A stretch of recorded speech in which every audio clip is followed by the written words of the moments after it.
Everyone, we are happy to have all of you, brothers and sisters, whether you are an Igbo man or woman or not. You are all welcome. It's a platform for everyone. I believe Nigeria, the problem in Nigeria is universal. We have a universal problem in Nigeria. The same problem you find in the north is the same one you found in the south.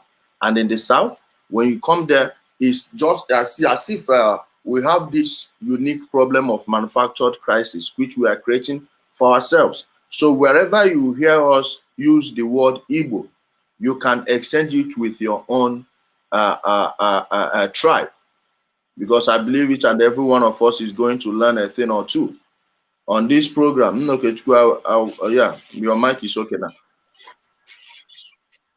Yeah, so my people, welcome officially to this page. This is a Chetawana Amaka page, a page devoted to enlightening the youth of the southeast extraction of Nigeria. Okay, please, I will have to mute your mic. I'm getting an echo from there.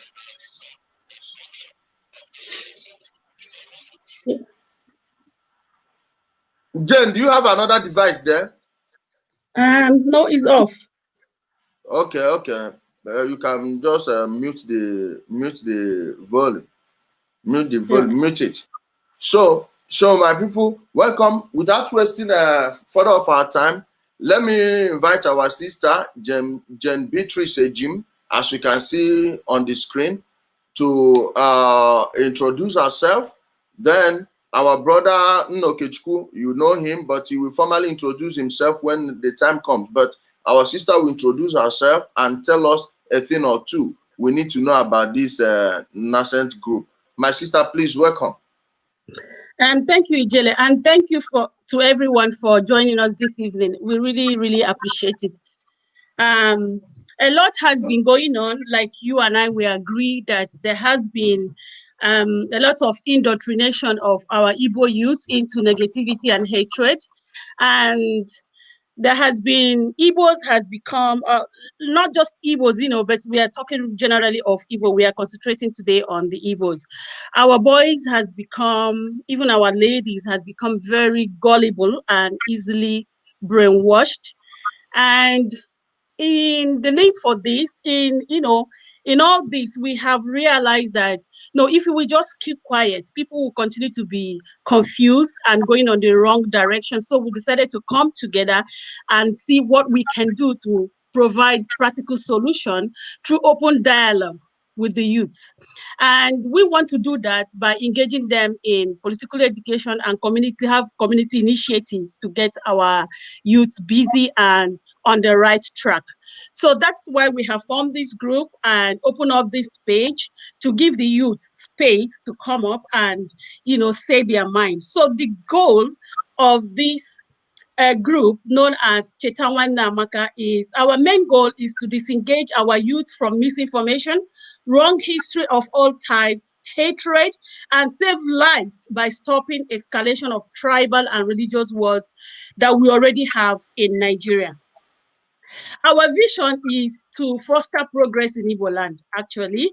And our mission statement is to encourage community development and stability through information, right information, motivation, and community engagement at local level.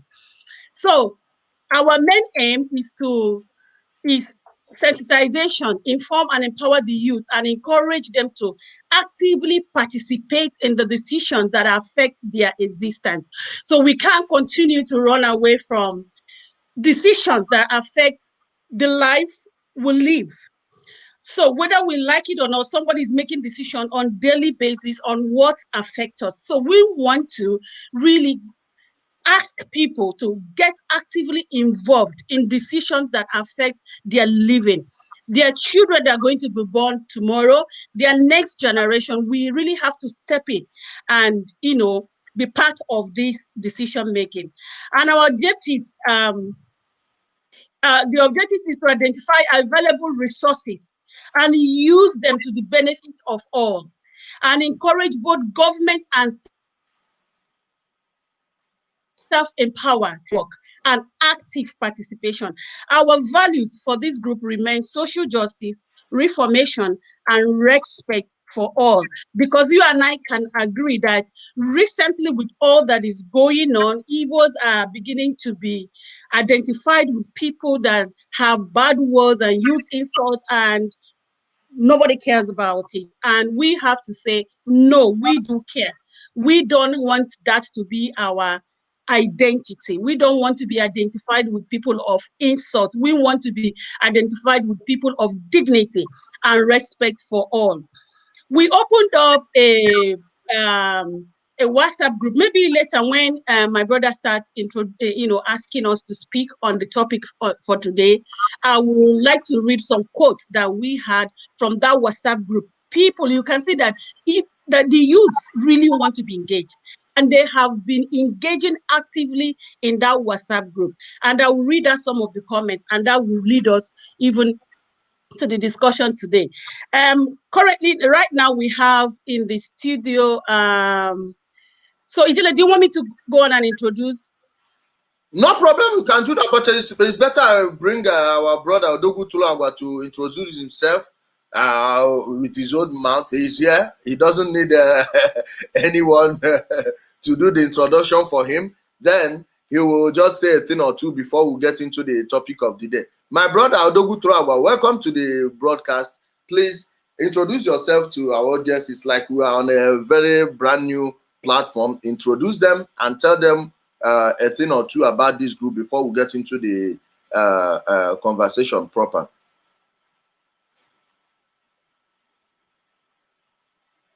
Oh, sorry. You wanted me. Yeah. Well, start now, brother. So I thank each and every one of you present this evening watching this program. I was called to feature today in this program. Like our sister Jen Ejim had enumerated, I was told the aims and objective of this group, and it is something I resonate with, and that's why I decided to be part of this program today, because it bothers on. First of all, before I go, my name, like you all know, is Nna Okechukwu Odobutula Bononweya. So this my BS has become like a signature, you know, even though I have gotten a lot of names from both insult, from praises and insults. But yeah, anyway, so that's it. Like I said, yeah,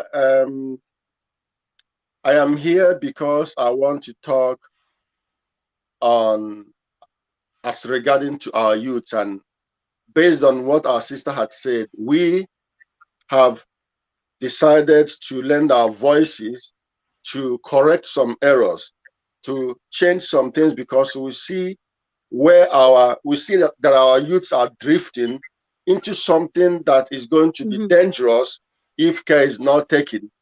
Because if we do not speak, a time will come when people will say, yeah, but nobody spoke. You guys didn't tell us about these things. You know, there are people who sees the future. There are people who see only in the now.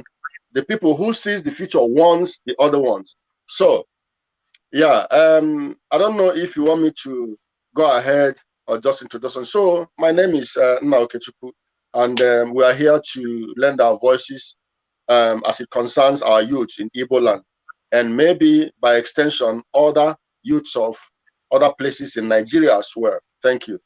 Yeah, I would like to, Ijele, I would like to remind our listeners, those who doesn't know Odogu Tulagwa, that he is from Enugu State, and he has 4 grown-up kids and 1 girl and 2 boys. He's a great teacher. He's a farmer. He's a motivational speaker, and he's a great philanthropist in Igbo land. And he is the founder of Igbo Anata Development Foundation. Igbo Anata Development Foundation. Igbo Anata Development Foundation are the people who preach development, reverse migration, and building the home where you come from. These are their main values. So we will have, I think we have this guy later on in the studio. We have Okechukwu Okonjo on the background.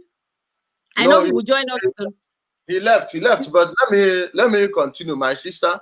My Okay, people, I will have to introduce myself on this platform. As you know, my name as is the popular Ijele. Chukwukachi Sorom of Ebu. I'm the owner of the Facebook page Ijele Speaks. So I am different thing to different people. I am a son of Umudru Amandoba, Umudimpu to be precise. I'm from Isu local government area in Imo State. I got involved, I heard about this initiative, and I decided to associate myself with it and identify with it because it's a gathering of people of like minds. Not that we agree on everything, no, we have our differences. There are areas where we don't agree on, but the most important thing is we all want our place to be functional. We want our place to be a place where people will stay in peace and harmony. I am one of the people that believe that there is no problem in Igbo land that is not man-made. And since every problem is man-made, it's up to us to fix it. We always say one person will come up one day, one person, one person. Are you two persons? The answer is no. So it's better we grab the bull by the horn. My sister, please let me mute your side. It's like there's an echo coming from. Okay, it's from Nnokechukwu side. Nnokechukwu, please, I mute your mic on purpose. Leave it. There's an echo coming out from here. But I will leave it. I will open it when you want to speak. So, my people, I believe that every problem is man-made and it's people that will solve it. This is a problem, or all of them are problems created by people. And I believe that it's people that will solve it. So I decided to jump in and make myself one of the people that will help make our place work. We don't need to go to any place. We don't need to invite any foreign body. We don't need to invite any United Nations. We don't need to invite anyone from Abuja. We don't need to invite anyone from anywhere whatsoever. African Union, ECOWAS, no. They all have their problems. We have our problems, and we need to solve our problems ourselves. That's why I identify with this group. Right now, please, let's get into the topic proper. Nnokechukwu, now, like the topic said, what are the problems of the Southeast and how are we going to resolve them? How are they going to be resolved? Please, use 15 minutes in your own words. What do you understand as the most pressing need? It can be one, it can be two, it can be three, but put them, rank them according to the order of importance. What do you think are the problems of the Southeast first? And what solution can you provide? Or we can talk about the solutions later, but I need you to use 15 minutes. Enumerate the things you think are the problems of the Southeast. Please, the floor is yours, my brother. Let me unmute your mic now. Okay, go on. Okay, thank you so much once again. Yes, the problems of the Southeast, as I know, is first of all, I spent most of my life in the Southeast. I mean, Igbo land, Enugu, Anambra, mainly Enugu, Anambra, even though I am very much aware of what's going on in Imo State, Abia State, and part of Delta, which is Igbo, Delta Igbo and all that. So I think one of the problems of the Southeast is bad governance. Number one, top on the list, is bad governance.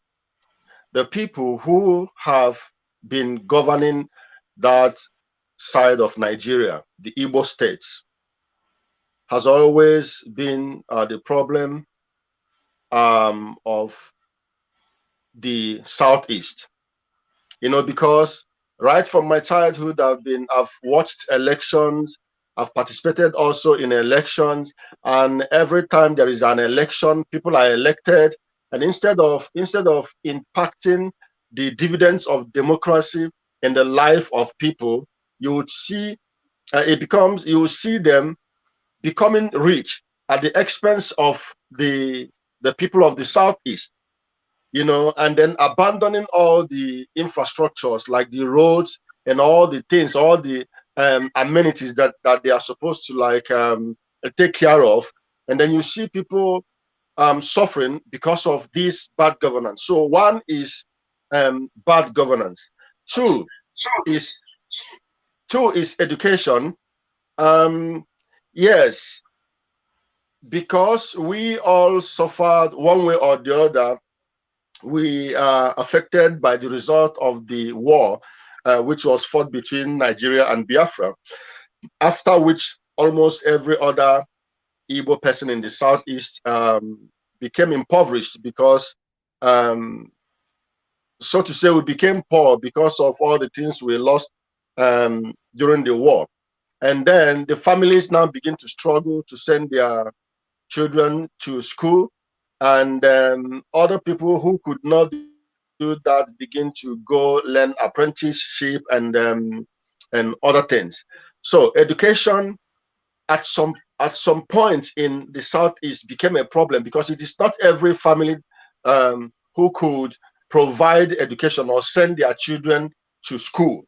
So you would find out that sometimes you would find people who are not educated, but that doesn't mean they are not intelligent. Some of them are businessmen today, but they didn't go to school. So education is very, very important, and it affected so many people in the Southeast. By the way, not only people in the Southeast.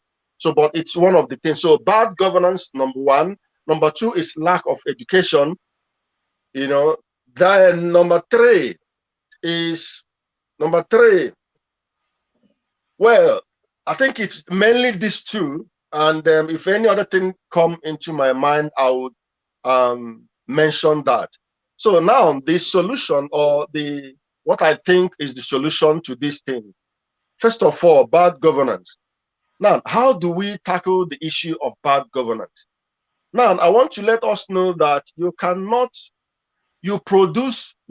give what you do not have, or you give what you have. What you have is what you give. Because the people who are our governors and our local government chairmen and all the people that are representing us in the Senate and in the House of Reps, and all these people, all our politicians are also part of us. You understand? They are also part of us. They are our brothers. They are our sisters.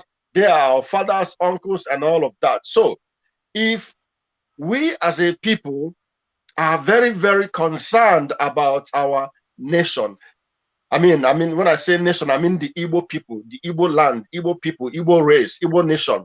If we are concerned about this, every one of us, each and every one of us, then that would affect the decisions we make in all these offices, both in the government, like in the state level, in the local government level, in the federal level. But because every average Igbo person today seems to be pursuing, or seems to have this desire to be rich. I mean, every average Igbo man wants to, I think that should be the third thing now, quest for becoming rich. That's the third thing. So now, because each and every one of us, every average Igbo person, including women, everybody wants to be rich. So even the politician, even the governor, even the local government chairman or the senators and all of that, they also want to be rich. So when they get to that place, you understand, they now it now becomes very, very easy for them to be used, knowing that they also want to get something, you know, they want to be rich. So now the other people now who want something special in our land will now begin to use them, okay, to get what they want. And then because they are now occupying that seat as governors and local government chairmen and as senators and all of that, they now begin to make themselves rich, forgetting the people that elected them or voted them in, forgetting their brothers and their sisters and the places they come from, and then abandoning all the infrastructures and trying to make lives better for their people and begin to enrich themselves. So this way, everything now begin to dilapidate, everything now begin to go bad, everything now begin to go haywire. Roads will not be functioning, no electricity, schools are abandoned, and people are not taking care of anybody. You understand? And then the common man on the street will now begin to suffer. And this now begin to produce, it becomes counterproductive, because people now have this tendency to survive. It now begins to form people, force people to either join bad groups. And when someone comes out and tells them something and like want to give them hope for something, for a better life, everybody will follow him. You understand? Without knowing where they are going, whether they are going to a better place or not.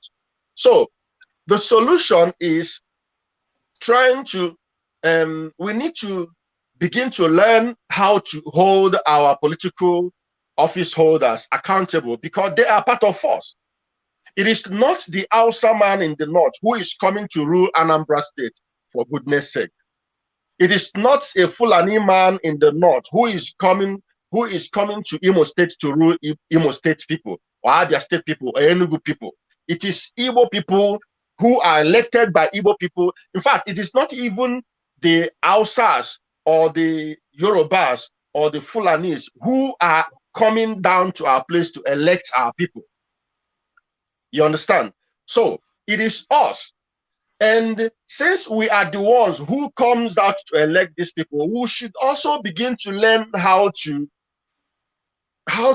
anyhow hold them accountable. If what they are elected to do is not forthcoming, we should begin to learn how to go and meet them and say, hey, this is not what we elected you people to do. Our roads are getting bad. The schools are not functioning.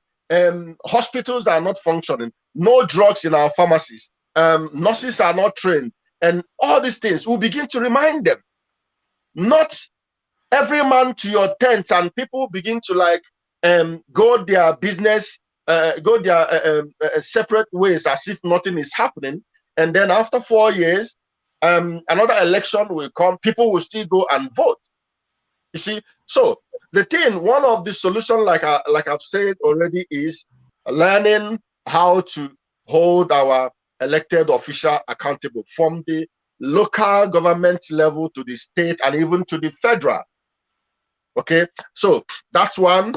Two, on the issue of education, it is very, very important for every family, and I think that is not the case right now. I must correct. That was how it was after the war, but right now in Igbo land, we are among the people who goes to school, educate our children, but we should continue to do that, especially the girl child, women, girls. Send every person to school so that they would learn how to relate to the outside world and take care of themselves whenever they find themselves anywhere, anytime. So education is number two. What was the third thing I mentioned? What was the third thing I mentioned now? You mentioned hello? for being rich. What was the third thing I mentioned? You mentioned desire to be rich. Yeah, so I think with these few points of mine, I hope I'm still coming out well, because it's telling me having trouble connecting. Yeah, it's your maybe it's from your side. Okay. Okay. Yeah, thank you so much for reminding me. Yeah, the third thing, quest for richness. Okay. The third thing, which is quest for getting rich quick. My people, honestly speaking, my people, Igbo people, my beautiful people of the Igbo land, I must tell you people that money does not solve everything in this life. Money does not solve every problem in this life. We should genuinely work for money, seek for money, but we should not be willing and ready to do everything just in the name of money. I am telling you that as it is, because we should also begin to look back. There are so many things we are neglecting. Everybody wants to go out somewhere and seek for greener pasture and look for money, Jebutike, as we call it. We have a term for it, Ijebutike. Now, one nature Ijebutike. It is not like that. Everybody shouldn't have that thing in his mind. I want to go and get money, plenty money, and come and begin to show. No, because in doing that, we have neglected so many things in our land, like farming, like doing a whole lot of things.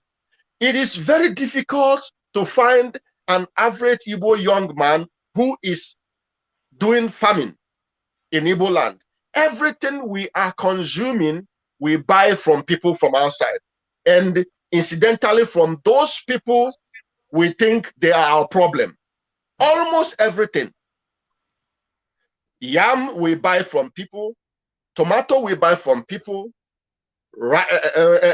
Onions we buy from people. Garlic we buy from people.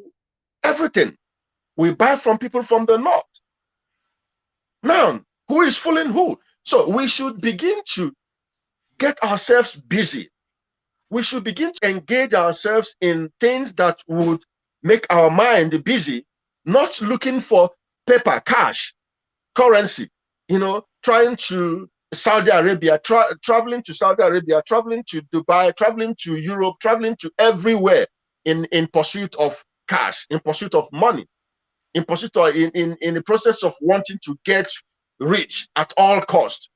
Many people had been stranded so many places. I can tell you, as I'm talking to you right now, there are young Igbo people who are stranded in India.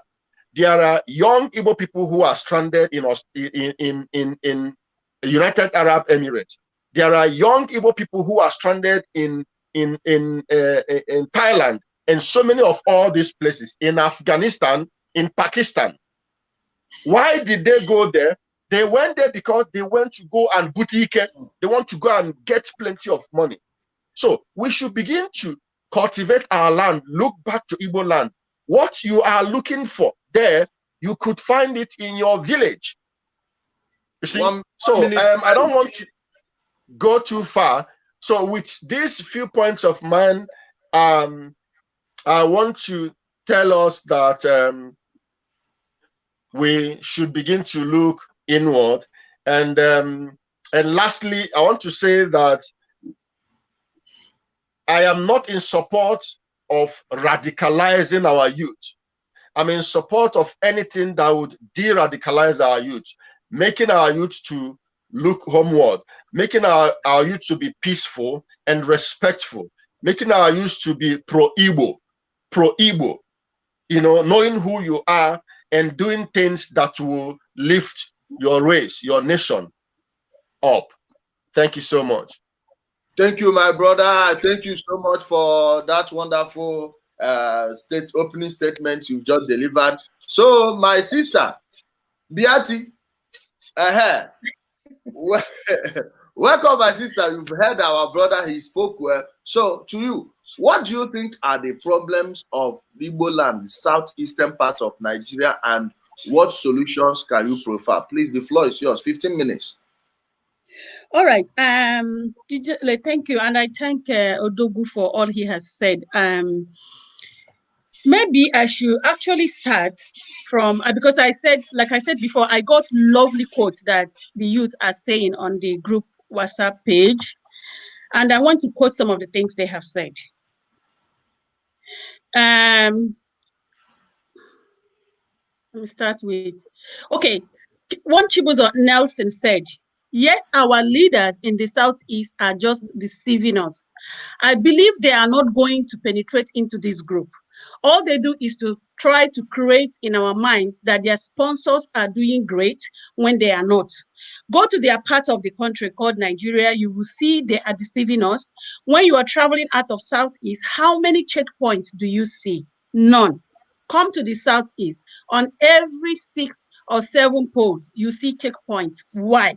Is it not our leaders in the Senate, House of Representatives, and governors that's supposed to stop them?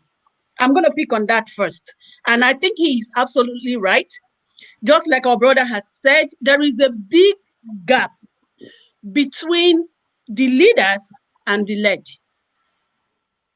in the Southeast, which is a general Nigerian problem. I don't exempt the Southeast sometimes from the Nigerian problem. This is a general Nigerian problem. There is a big gap between the led and the leaders. And to make the gap wider, they have used poverty to enslave the people so that you can't even get there to question their activities.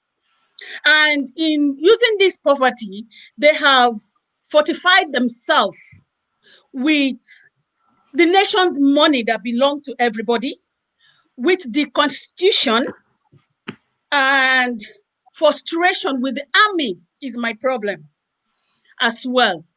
To make this gap wider and wider and wider. An ordinary citizen cannot walk into the government house. And my question is, why? Then why are you the governor? An ordinary citizen cannot walk to the local chairman without somebody sending you. Somebody who knows who has to send you to your own village chairman. And my question is, why? Then who are you representing? An ordinary citizen does not have access to their representatives, to their minority leaders, to their majority leader. And these people, once you elect them, they use securities amongst themselves. So you can't say anything. That's number one. Number two, they put themselves as semi-god. And this is one of the things that is making our Igbos very gullible. And we are buying into that ideology that if somebody is your leader, he is a semi-god. Igbo youths, if somebody is your leader, he is not a semi-god. He is there to serve you. So we need to disabuse this theory and ideology that because somebody is my governor, I cannot speak to him. Because somebody is my senator, I cannot reach him. Because somebody is my local chairperson, before I speak to him, I will have to bow down. I will have to go and talk to who knows who to approach my local chairman. This is the major problem that we have. And so people have lost it. And that is why if anybody comes and throw anything, we run. I like another quote. I don't want, that's one Chinyere Choma made, that we run from left to right. See, because these ones has made their semi-god. If another person comes with another analogy and impersonates himself as semi-god, we run to that person. Because we have bought into this ideology that you are nothing and the people who are leading you are something. So, so how do we bridge these gaps? We need to bridge these gaps. We don't have the money. We don't have the ammunition. They have taken up the country's ammunition. They were taking up the country's money. They do not distribute. They use lack of infrastructure to render our people poor. So we as a people have to come together and say, no, we have to stop this. If you're ruling us, we have to have access to you. If you're ruling us, okay, we have to have access to you. If you are our chairman, I should be able to come to you and speak to you about my problem, the problem of my village. If you are representing whatever party you're representing, my interest as a citizen of that land should come first before your party. We are really buying into, and I think it's all come back. I know I'm mixing it up, but I want to postulate it. We are coming back to, we buy into US ideology. US are so divided between Democrats and representatives, and this is not good for us. Republicans. Democrats and Republicans. And this is not good for us. So it's either you're on the side of A or on the side of B. So party, whatever they're doing, and you can see it reflecting on their land, and it wasn't what US was standing for, and it has really, really degenerated a great country that used to be world power now to the floor, because they have neglected the people's problem, and it's about party. And Nigeria is really, really buying into this because we look up to foreign land. We have to stop looking up to foreign land because they haven't got it better than we do. And whatever we are looking up, we have to buy something that is good, not something that is not working for them. As far as I'm concerned, this ideology is not working for the Americans. And so why do we bring it to Nigeria? That if you're APC, you cannot talk to somebody who is a PDP. And so if I become a PDP member, I don't care about people anymore. I care about my party. It's a shame. And we are coming to say, our youths, we don't have the army ammunition to fight, but we have a voice, and we have to keep using this voice. And unless we come together as one people and say we need to bridge this gap, we want our leaders to be accessible to our people. We want, like I said, they have fortified themselves with security, with our money, with our justice system. And again, is the judiciary system that's only the hope of the poor man. The judiciary system, the way it's working right now, I don't want to be talking at the federal level because it seems as if, it's unreachable. Of course, it's unreachable. They have made it so untouchable and unreachable. But let's come down home. The local courts, the local lawyers have made it as well that a governor comes in and talks to a barrister, say, for instance, what do you call them? Not a barrister now, a magistrate. And a magistrate tends to listen to a governor than to listen to me, an ordinary person. If I have a case, a lawyer will listen to a party leader than ordinary person. So let's start locally by organizing ourselves and said, what is happening in our judiciary system? The only hope of a poor man is the court. How can we use the court, use ordinary lawyers that we can relate with? I'm happy this day that lawyers these days are becoming, most of them are becoming very humble and reachable to people, and said, what can we do to reform our judiciary system so that so that when I go to challenge, that is why I did a video I did about hate speech that the federal government did. I am so angry about that hate speech because that's not what Nigerians need at the moment. Nigerians need equality law, more equality law, where I can be equal to the governor that is ruling me, where I can be equal to a senator that is ruling me, where I can have access to the judiciary, to the courts, to the lawyers, with or without money. A lot are wrong. If I give us practical example how we can bridge this, we can come together and advocate for the police. Our police need to be well paid so that they can protect us. Our police need to be well equipped. Army need to be taken off the street. I'm going back to that point that guy made. Why are armies all over the place in Eastern Land? Why? What are they doing? They should go to Simbazi Forest and fight the Boko Haram. Why are army on our streets? There was a purpose, as far as I could gather, when there were much kidnapping and killing. And that purpose, has it not been achieved? Get the army off our streets. We need to wake up as youths and say, please get the army off our checkpoints. We do not need them. They are intimidating our people, and we don't need them on our streets. We don't need them on our checkpoints. Rather, equip the police so that if we have armed robbery problem, we can go to our police and without. I get so angry that Nigeria is a country where you have a case. You go to the police, you will have to pay to make a case. That constitution is rubbish, and we need to scrap it out. You can't come to my house and steal my money. You cannot come to my house and rape me. You cannot come and abuse me. And then I will have to use money to give the police, for the police to make a case for me. In this way, you are shutting up the poor people. We have to fight on these constitutions and said, scrap up payment for cases to the police. Is it even in the constitution? I don't know. So I don't know why we're doing it. I am not an expert in the legal side, is not my thing. I am not a lawyer, and I'm not, I'm not well knowledgeable about how Nigerian constitution works. But however it works is reflecting people. The youth has to come together without fight and said, we want this nonsense scrapped out of our system. Why will I have to pay money to the police to lodge a case? And we have to state our state. The last time I personally went to my state police station and try to find out, I am always inquisitive. Why do we do this?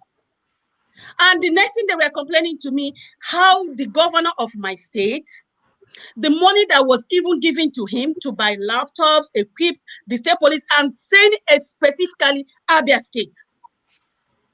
I spoke to the man in charge of the police station, and these are her words, that the money that was given to the Abia State governor to equip the headquarters police station that is in Umuahia, the man squandered the money and it never came to them.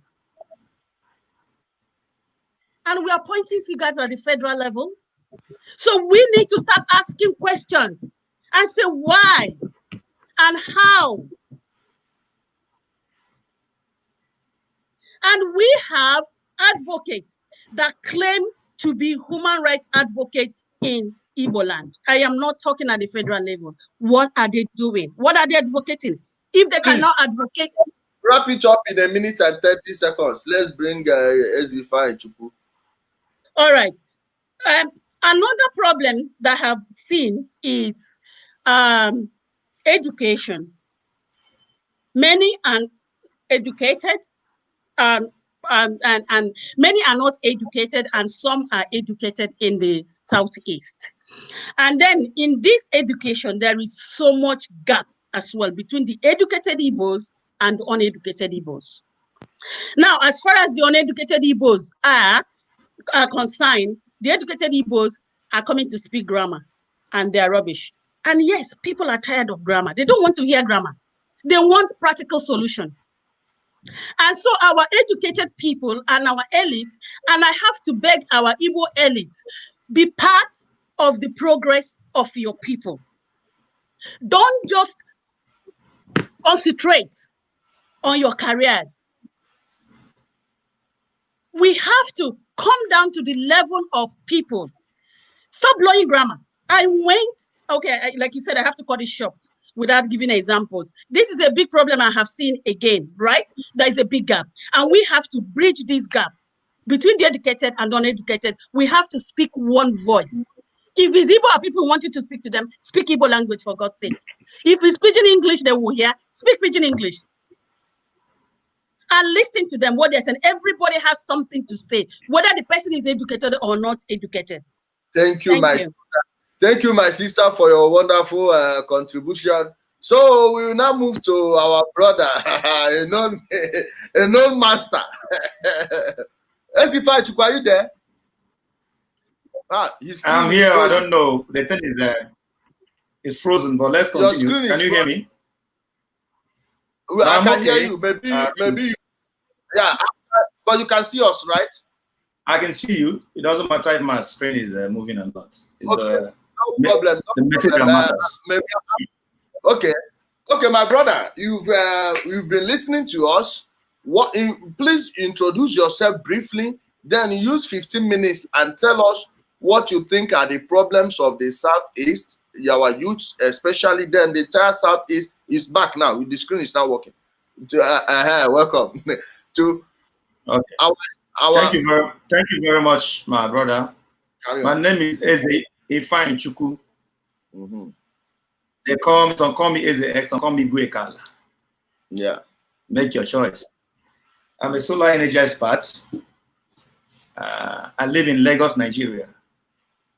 And for so long, I've been advocating for the consciousness of Africans, not just the Igbos. But nevertheless, charity begins at home. So you guys have spoken very well.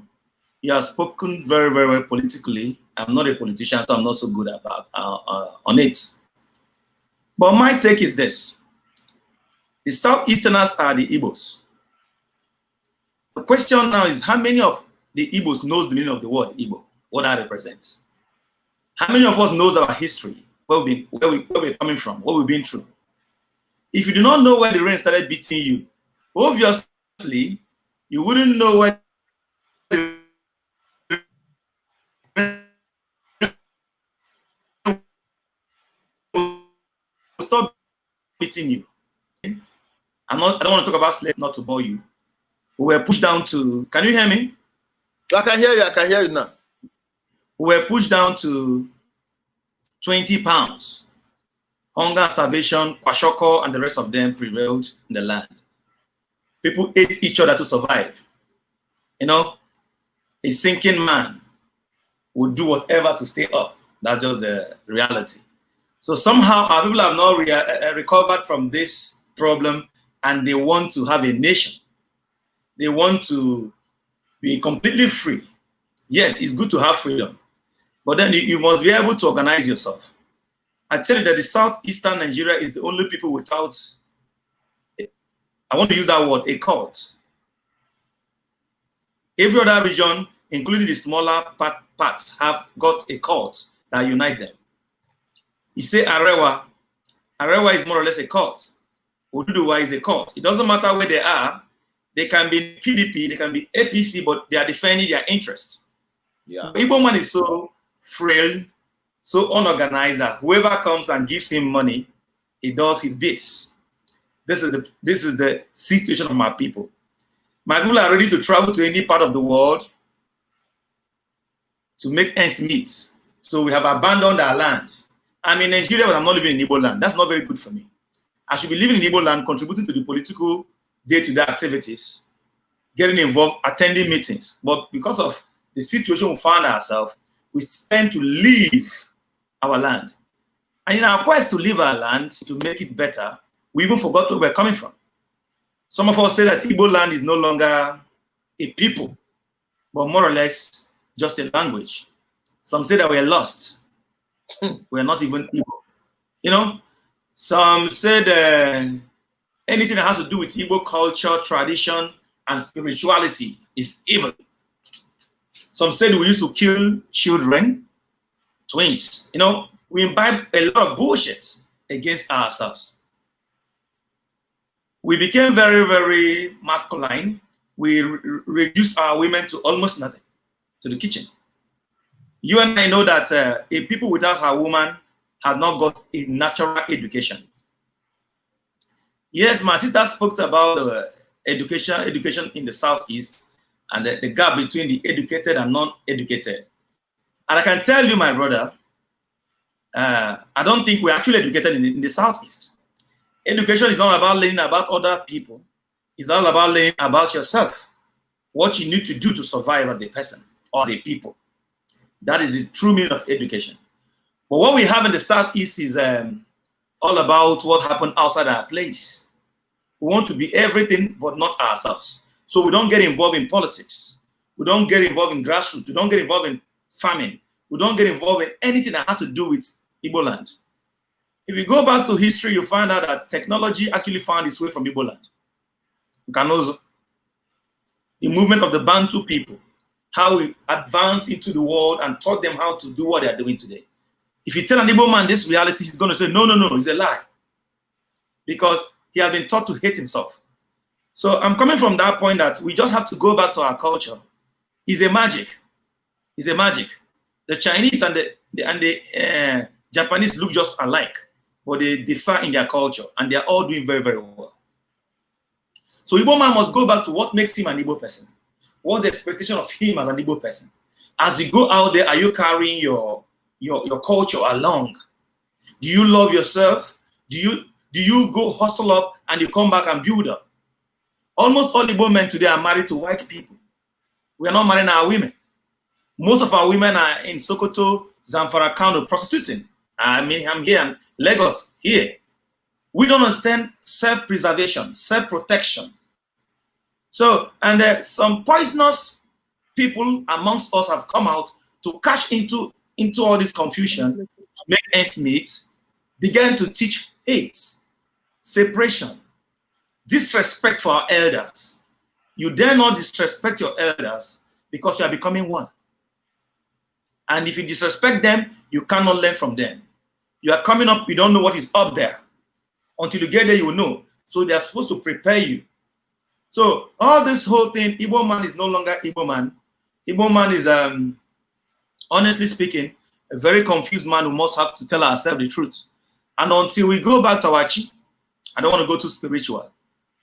Our chi is our internal self. That thing that makes you, me, and connect and have a chi uku, the higher vibration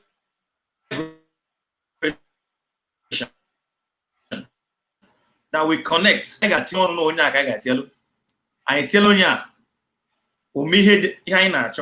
Until we get to that point of not allowing the Westerners to continue to bring their distraction and separation, politics, religion, cultural invasion, movies, and what have you, education, to steal our values as a people. Only until then can we say yes, Naimbo's Igbo and the Southeasterners, as they have called us. We must return the power of the land to the rightful owners of the land, who are our women. Because whatever you know, Mazi, whatever Beatrice knows today, she got it from her mother, not her father. And if we keep relegating the women to the background, we are eventually, am I still here? You are there. Okay. Yeah, you are. We're eventually going to have an uneducated Igbos. I don't mean Western education, but Igbo education. Very, very paramount that we go back to what I'm trying to say now. It may not be in line with what is going on, but it's the bedrock of which where we will start. Start selling our Igbo-ness, our culture, our proverbs, our adages, that thing that make our food, our herbs. Are you getting it? We should be conscious of where we are coming from. But if we get educated and get westernized, of course, we're going to go stay in Europe for the rest of our life and die young due to lack of vitamin D. You get me? So we must know that we are just like every other animal. If I take a goat from an Igbo to America, it's not going to stay long, it will die. You are not designed to be there for so long. Your cosmology is here, and you must return back here, and you must care about what's happening here. If you don't love an Igbo, you cannot favor an Igbo. It's important. I love an Igbo so I can go into politics and fight for the Igbo. Out of the love I've got for the Igbo. Not because I'm a politician.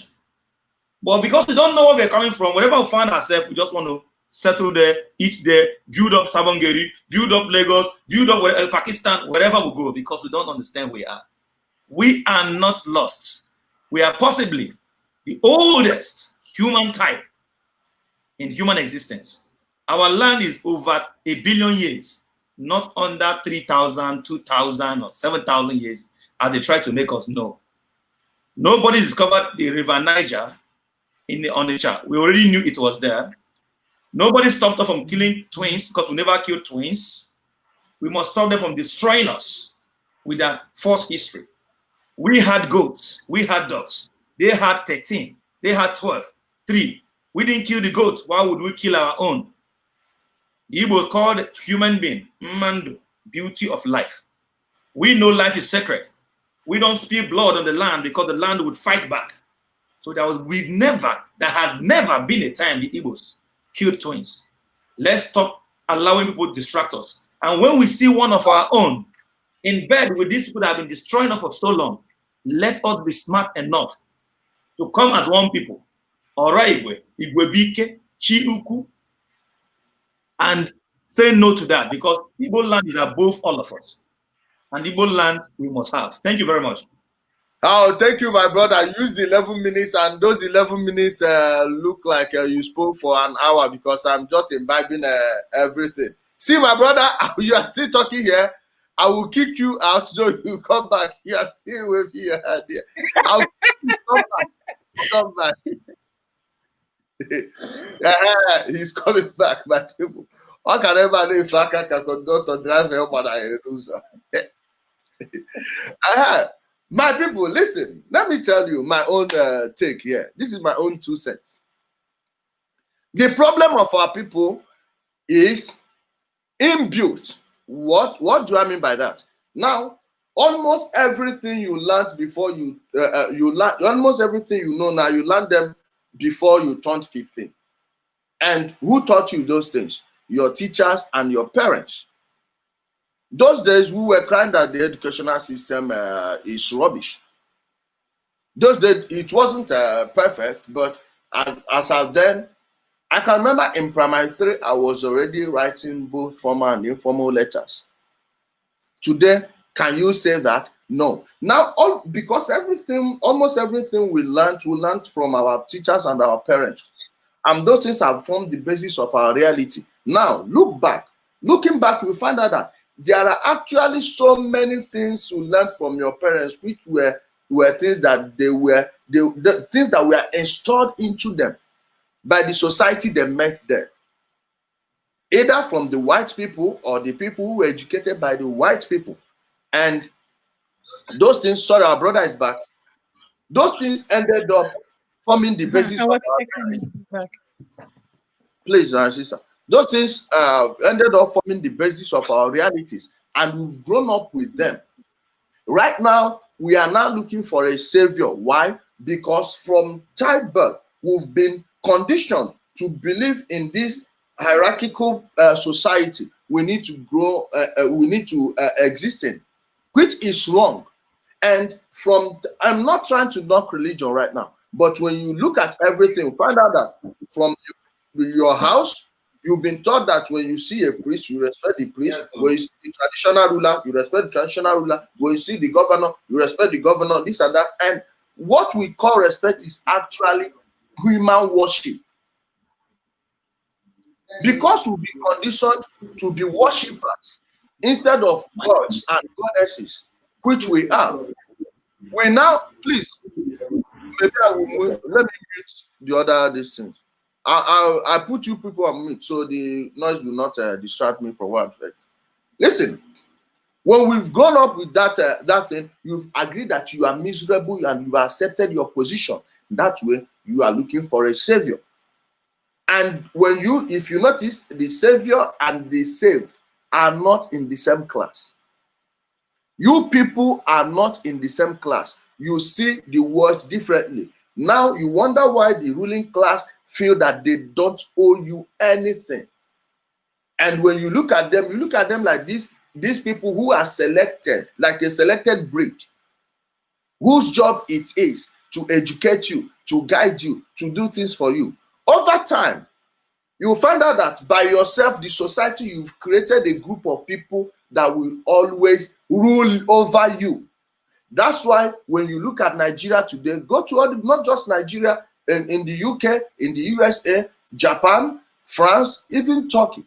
The same people who ruled them 100 years ago, their descendants are today ruling them. If they are not in the corporate world, they are in the government. If they are not in the government, maybe in elected positions, they are judges, they are district attorneys, they are this, they are that. Go check it, go look it up. It is that mindset that needs to change.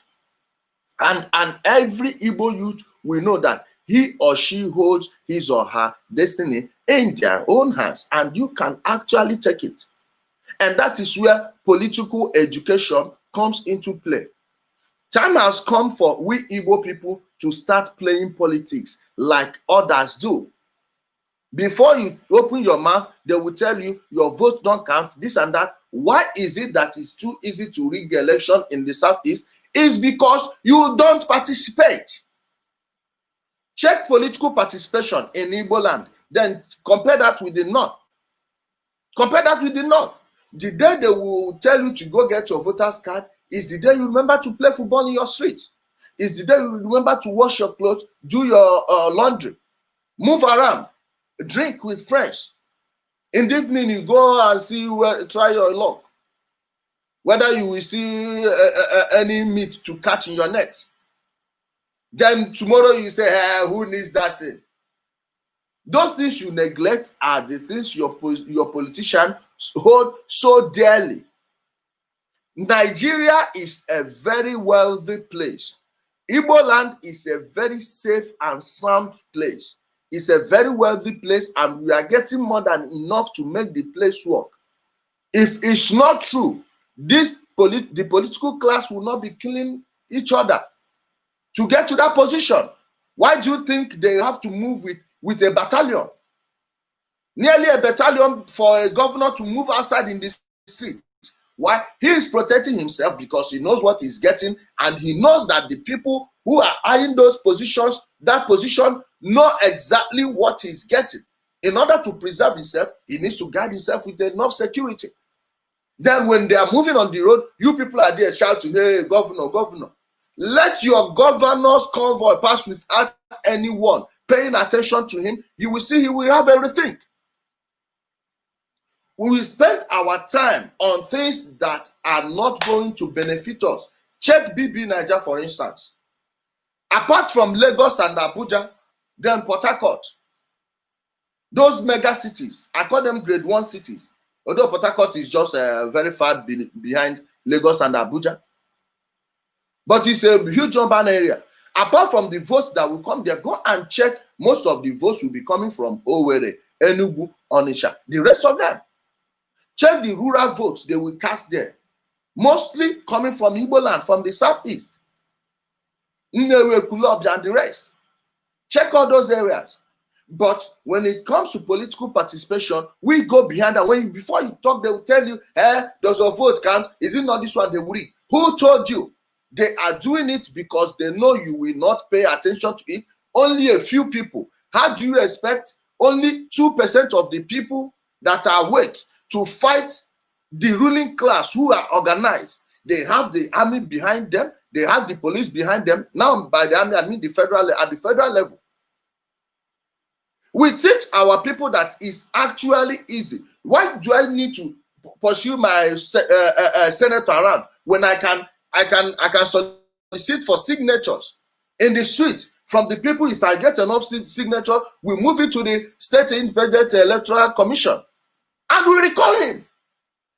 Whether he will survive the recall vote or not, at least you make him work for his money. You get his attention. Make a loud statement. Teach our people how to separate these governors from the powers of the center. Tomorrow, when there is a crisis between us and them, the center will be neutral. Then what police are they going to call? Well, since we say we want to give our life for our lands, let's start with our brothers and sisters. Now let the governor order the police to shoot at us. Let's see. You make an example of one person. Any governor that tries it, make sure his community burn. Burn it down. We have our people scattered everywhere in the world. You attack people's children, we attack your own children abroad. We know where they live, we know where they stay. You think we are joking? We will send a letter to them, drop it in front of their pouch. Drop it in front of their porch. Let them see it. Know that actually they are not invisible. There are things we can do. Shut down the whole place. It's very easy. But we waste our political strength where it's not necessary. Take, for instance, how many people died protecting Nnamdi Kanu, an empty home for that matter. This is not a program for IPOB or Nnamdi Kanu, but check it. How many people went there to defend an empty home and died? Do you think with the same vigor, if you lay siege to a government house, that the governor will do what? Order them to shoot you? Really? Really? How can you disperse such a crowd? It's because there is no political education. We are backward politically. The things we spend our time on are not the things that are beneficial to us. Look at the Southeast. No major natural disaster. No flooding issue. Yet there is no road. Nothing at all. Nothing is functioning. How can there be no road in Igbo land? How much are each state governor, all these state governors receiving? Each and every one of them. It runs into billions, and none of them is owed by the federal government. I repeat it. None of them is owed by the federal government. So since they are not owed by the federal government, why is it that things are not functioning? You tell people, come out to protest, they will not show up. But when someone comes and promises them one thing or another, they will be mobilized. By mobilization, I mean give him money. They will come today, you shout PDP, tomorrow you shout APC, next tomorrow is APGA. Another thing is we need to be ideological. I'm not an ideologue, but when I say ideological politics, understand what I mean. Whereby you have a system that will function, follow them every step of the way. There are other revolutionary things you can do. Instead of wasting your money on BB Niger and the rest, you can actually print flyers, posters. At night, you go and scatter it everywhere in the street. How much did they give to your governor this month? You can actually print flyers and go and scatter it everywhere. Do you know that our governor receives so money? Nothing else. Go and share it to the people. In your area, do you even know your councillor? Do you know your chairman? Do you know that someone is receiving money as the chairman of your local government? And what is the person doing? Who do you go to get license from? Permission when you want to close the street, maybe you're organizing a party or something. You are not going to get it from Abuja, it's from the local government. What does that tell you? That the local government should be taking care of this road. Look at people in the north. I have northern friends. That's why you should please broaden your friendship cycle. Invite people from outside of your tribe, outside of your state, your region, into your friendship cycle. You learn from them. Look at in the north. You people are shouting. Northerners are suffering, yet they are taking the bull by the horn. They are going to lay siege to their 19 state government houses, 19 state capitals. They are going to lay siege on all the assemblies, the 19 state assemblies in the north. What is an initiative like that in the south? Nowhere. In Igbo land, where is it? Nowhere. We are nowhere to be found. Look at the Anambra state governor. How many SUVs did he buy and give to the so-called traditional rulers? And why do we still have that office? Since they're still under the state government and they are still under the local government. The chieftaincy affairs of any local government is controlled by the local government chairman. So why do you keep on having these things? Let us start a movement to abolish it. You can start from your own town. When everyone rises at the same time, they have nothing to stand on. It will collapse the entire system. It will collapse the entire system. Will make the place functional. Look at our places. Look at the schools. Dilapidated. Dilapidated place. All of them. Look at Borno State. Look at Borno State. Look at what the governor is doing, the person at the forefront of the war against Boko Haram. I'm talking about Governor Babagana Zulum. Each time I talk, people say, hey, he's APC, they paid him. No, go look at what the man is doing. Just this Friday, he gave out 750 homes. People's whose mud houses were demolished, burnt down by the Boko Haram militants, bandits and terrorists. Choose a pick anyone. 750 houses. Other equipment they used to stay in the house, 37.4 million to those families. Where is that in the south? Where is that in our place? Do we have any terrorist organization laying siege to our land? The answer is no. The answer is no, if you want to hear the truth.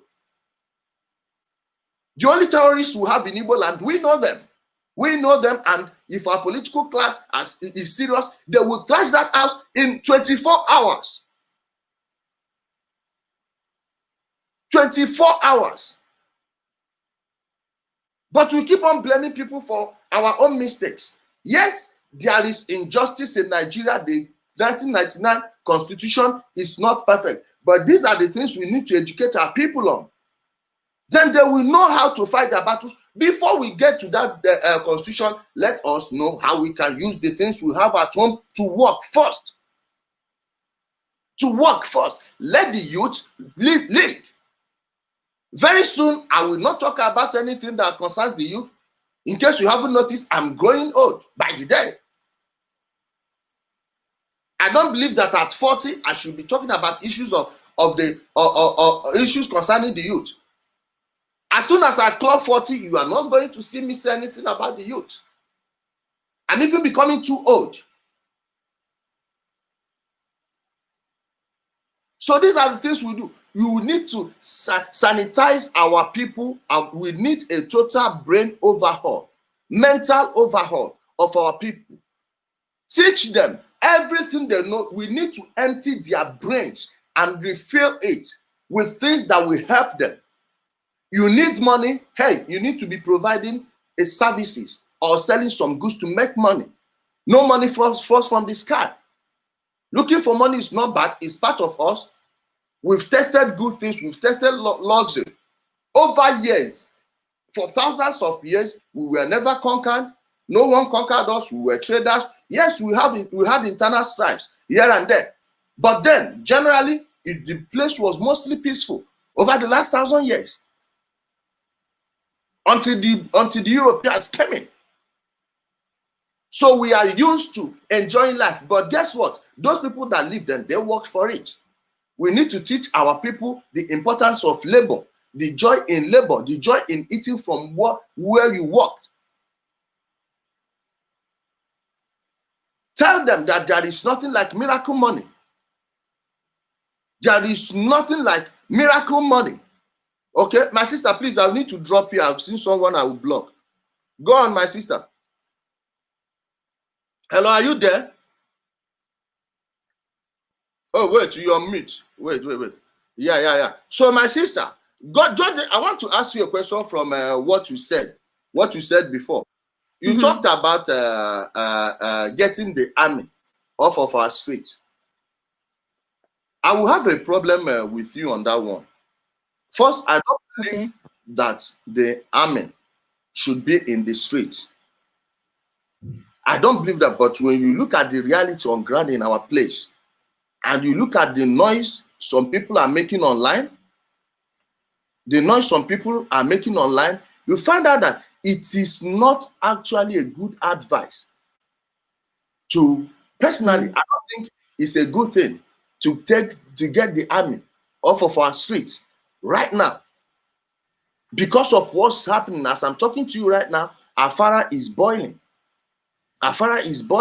These IPOB talks, they've caused a very big problem there. Over there is a serious issue there.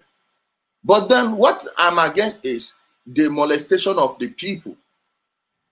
I believe that the governors, these senators, they are friends with the chief of army staff or the people in our security agencies.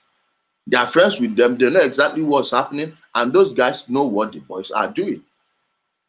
So my take is give an order to them.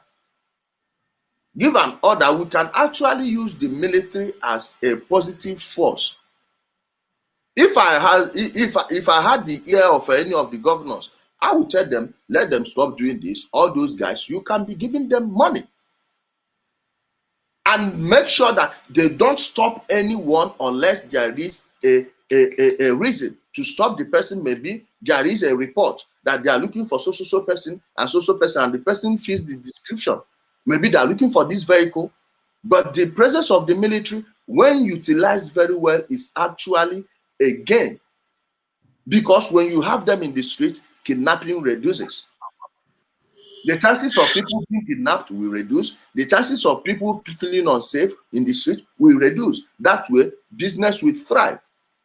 So I don't think that currently the army, personally, this is on personal note. I don't think that the army leaving our land is a good thing at this moment.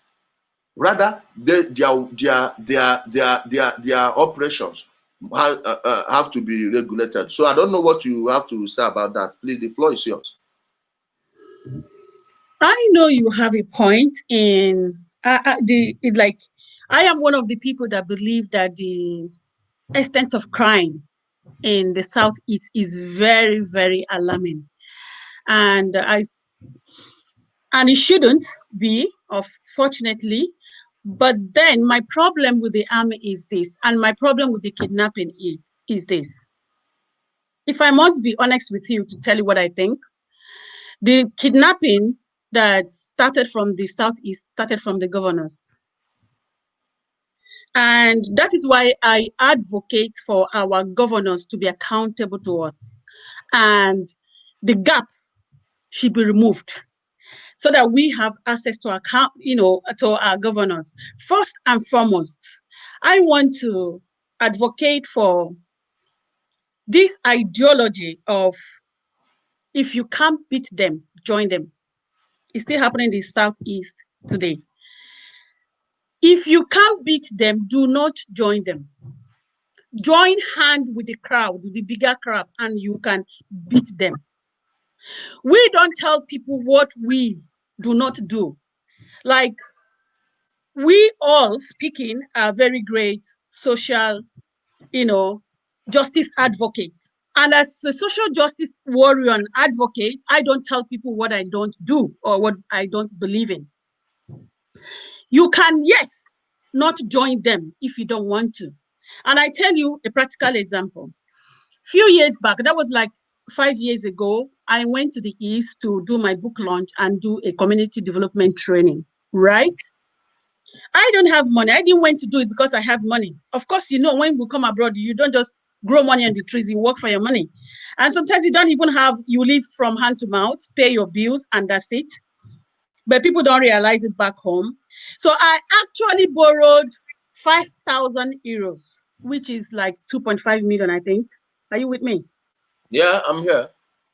I think that was about 2.5 million. So that was 5,000 euros to go and do a book launch because I like to start from the, grassroots and do a grassroots community development training for the youths to wake up.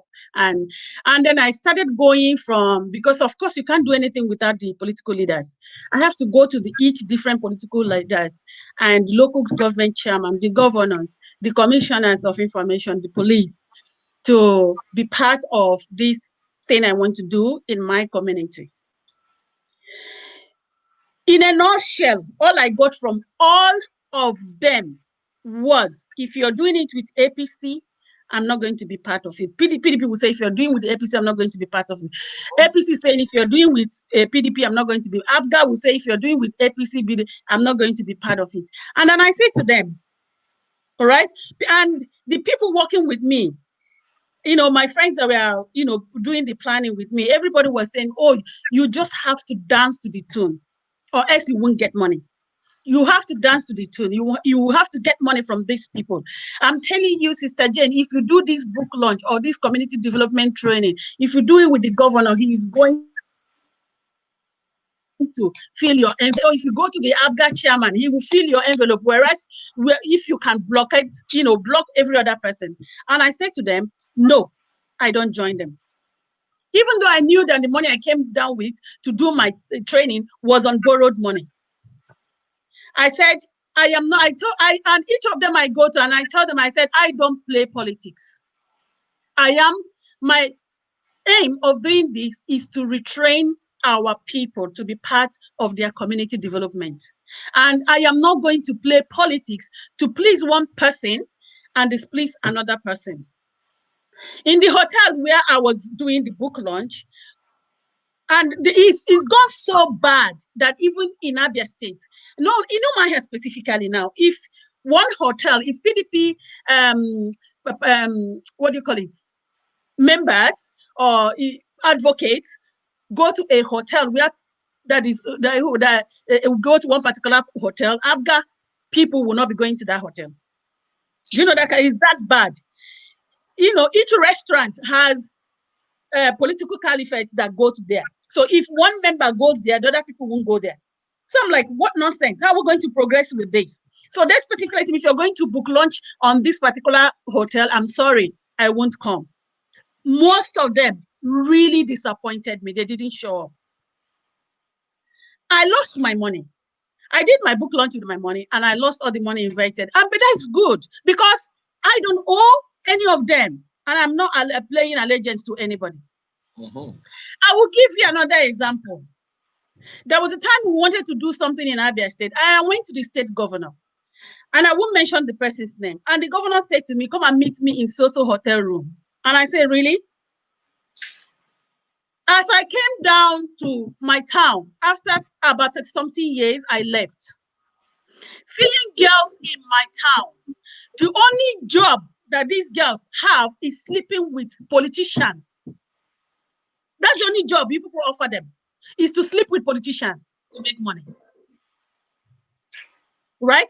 The young boys, the only job they have is to go at the corners and smoke weed. And the governors...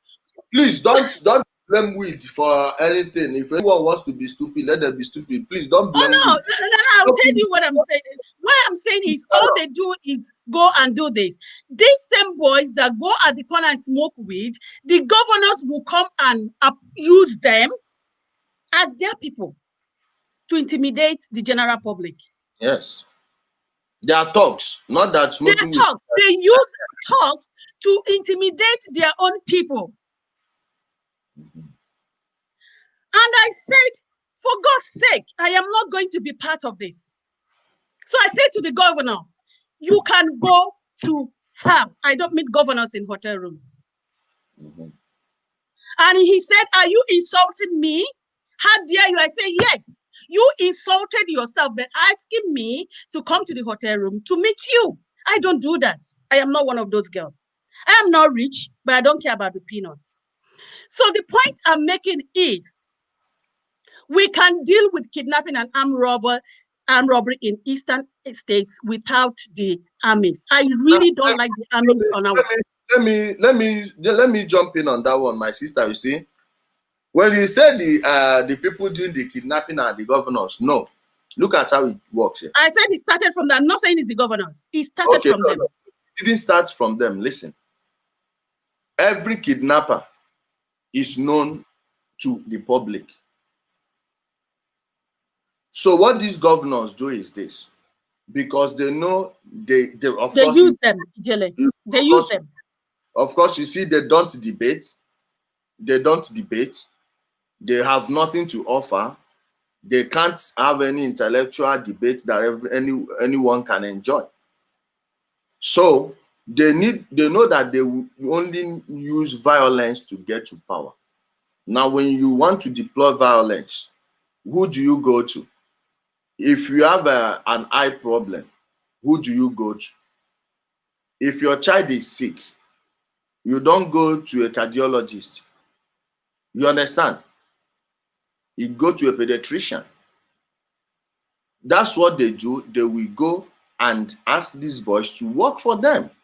In that case, those guys will demand money for arms and the rest. Of course, they already have their arms, or if they have to buy some ammo and the rest, they will go and buy some. If they already have them, the money is in their pocket. Now, these people, when you see them in the streets, you will be afraid of them.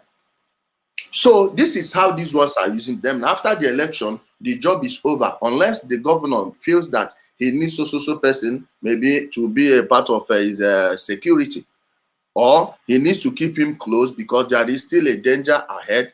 That's how they will be bringing them to the government, and that's how you see them. That's why you see them going in and out of the government houses. They are being used as thugs, as muscles. Absolutely. By the government. So at the end of the day, they know that if anything happens, they know where and where to place a court, and the whole thing will be resolved. Not that these ones are the ones that are aiding them or something. No, this is how it functions. And Ijele, what do you mean by aiding?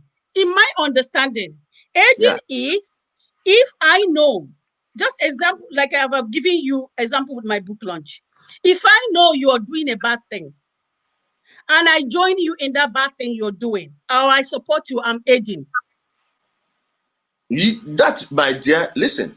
No, I just explained. We are not arguing on that one. I just explained it to people Let them know how it works. Not like these people are sending them. You are absolutely right. I am not saying that the governors or the are the, but I'm saying yes, they know these kidnappers. They know these criminals. Example is what recently happened in Benue with Ghana, and is it Boboriski in River State? I don't know the name of the River State. Okay, Boboriski and Ghana incident recently is people, criminals. The whole we have now come to.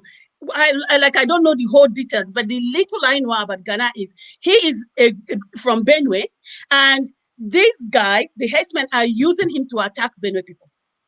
Hang on 1 minute. That's Ghana. Good. Boboriski the same. He is from River State, and outsiders are using him to do all the kidnapping and the killing in River State. Now, that is where I have a problem. Hang on. Okay. That's where I have a problem. The problem I have is we should hold our governors accountable. Our governors should not be aligning with criminals. It is not allowed. We can take army of the street, equip the police, and hold our leaders accountable. They shouldn't be working with criminals. They should call out criminals and deal with criminals. Of course. Oh, no, but you know they cannot beat their servants. Those are the ones that are doing their dirty job. So it's up to you and I. Let me tell you, Ndibo, it's up to you and I to get down those people in the street, give them the amount of justice they deserve. I am not telling anyone to kill anyone, but if you know what they are doing to their victims, do it to them. You will see even the governors themselves will shiver. Enough of all these things that we will say, they will send their talks to come. Guess what? If you how many can they kill? If you ask people, exactly, Ijele. You know, when people will always tell me, you better be careful on what you're saying, and then how many? Let them kill all of us then. How many are they going to kill? If we would speak one voice, they can't kill all of us. They can't kill all of us. So we have, as Igbo people, begin to say no to evil. And we have another bad culture in Igbo land. If our person is doing bad, we will say he's our own person, and then we support. To whose detriment? To our own detriment. If my own person, if you're my brother, the same blood, right? The same mama, the same papa, you're doing evil, I will call you out. Immediately. My brothers know that, my sisters know that. If you are evil, I have nothing to do with you, and I will never support you. So Igbos, we really have to understand the difference between brother and sister and supporting evil. If any evil man is doing evil, it is to our own detriment. We have had enough. We don't need more. Call them out and say no to the evil that they are doing. How many can they kill? How many? Of course. They cannot kill all of us. I want to use this opportunity to tell our youth back home that we are behind you. As Ijele is saying, we will work with you guys. Our voice will go far and we can be heard. We are not saying go and fight anybody. We are not saying go and kill anybody. But we are trying to work together in Europe and America and all over the world that we are distributed and we are dispersed, and said, if you see evil, call it out. They cannot kill all of us. No way. They can't. And again, so that is my point on this army. I really don't like, the armies on the street. When you have encountered with them, there are people that army are trained just to kill. They don't listen to bloody civilians. So they should be off the streets. They should go and fight on our borders. They should go and fight Boko Haram. All the money they are using. Excuse me. Excuse me. Sorry. All the money they are using to invest on this army and putting them on our checkpoint. They are making us more poor. Before you go from Enugu to Port Harcourt, you will spend a lot paying the armies. I had an incident with one time going to Aba. I think I was coming from Port Harcourt with the armies. For no reason, they just asked us to stop. We stopped. And the man was trying not to fall into a pothole. They called all of us out. And I was asking them, what do we do? Everybody was just telling me, shut up, they will shoot you. And I said, for what? Why would they shoot me? Actually, they were ready to shoot. And I told them, no, you can't shoot me. And goodness God, thank God that time I was still a presenter. So I brought out my ID card that I was a journalist. So you can't shoot me. Why are you stopping us? And why are you ordering everybody to jump like a frog? And they kept us there for hours. Usually they should take army off our street. We don't need them. The police, they should equip our police. Listen. I believe that you should take out the military, but not while you still have this dog ranting. In a matter of in a couple of hours, it's going to go live again and start ranting. What Absolutely. On that sense, yeah. No president will allow that, and we don't have enough police in our place. Yes, the presence is bringing other things with it, like extortion. Well, that extortion issue, my sister, hold on. That extortion issue needs to be addressed. I am with you 100%. And listen, I am talking to you as someone who fought with the military. You not talk or not talk. We now I fought with them. I fought with them myself. I know my right. Those guys, they know what they are doing when they look at you and they see your body movement, my dear. If you that's when they descend on you. But then our people can actually write a letter to their commander. You can actually march to the army barracks. Go get your police document. Seriously, I'm telling you.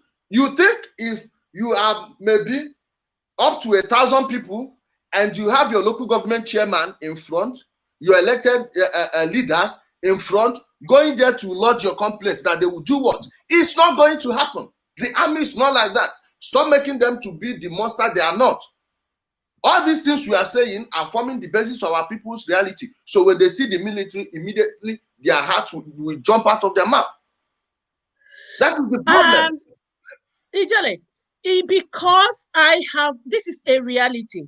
Like, you know me, yes, I don't believe in this big gap.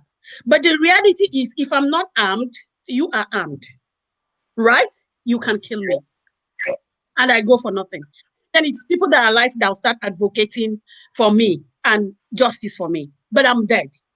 So, and that is why we don't really need these people. They are armed to work with, to guide civilians on the road. They shouldn't be. Thank you, my sister. Let's bring on our brother. Can I finish? Ijele, can I finish one point I wanted to make? Okay. Go on. Finish it in a jiffy. Let's 2 minutes. Bring on. Yeah. In 2 minutes, Odogu, just 2 minutes. The last point I wanted to make about our people and our ideology on our people is, you see, this ideology that people will say, must the government do everything for you? And they don't owe you. You say, no, they do. Of course. They do. Of course, they owe you. So I want people to believe that, to know that your representatives, your chair people, local vice chairman, your governors, they owe you. They owe you. They decide everything that happens around you. If they build good road, you will have less accidents. So if they do things, if they build infrastructure, they owe you. They're giving money to look after things, activities in your local areas, not to build personal houses, send their children abroad, build mansion. Their children go to the best universities abroad. They buy houses abroad. I'm 17 years, I can't bloody buy a house abroad. Yes. And they use your money, they come abroad, they buy the best houses. And this money are not being invested in Nigeria. My money is invested in Nigeria. Every takeover I make, I give to 1 or 2 people at home. I do things at home. Your governors takes your money. They send their children to go to school abroad. So their money actually go to foreign banks. It does not, circulate in Nigerian banks and create money. So they make you more poor. Say they owe you. They owe you.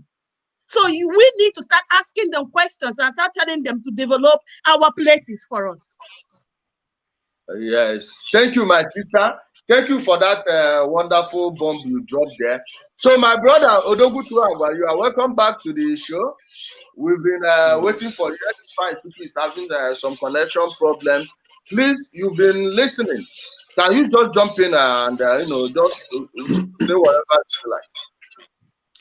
Yeah, thank you guys once again. I'm sorry that I think I also informed you guys that I will not be long.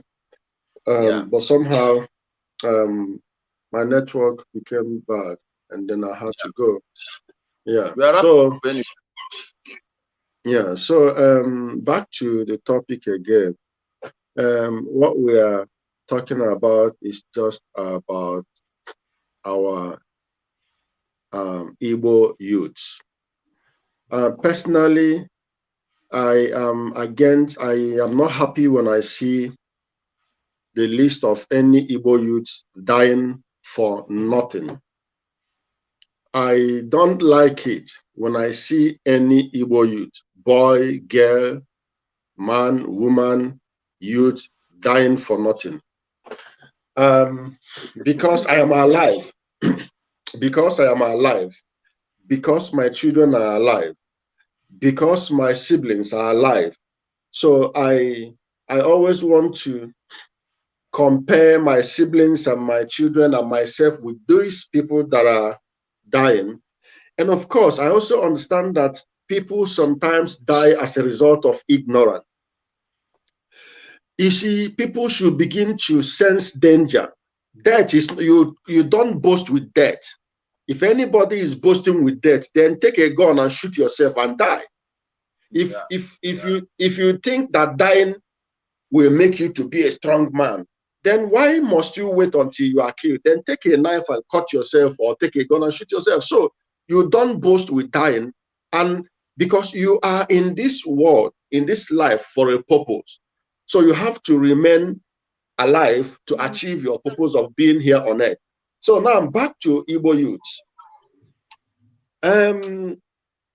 We need to begin to engage ourselves in productive thoughts, productive relationship, productive friendship, and we need to begin to humble ourselves, because there are certain things, like I mentioned before, which an average Igbo man will never do. What stops an Igbo man, an Igbo young person from becoming a farmer?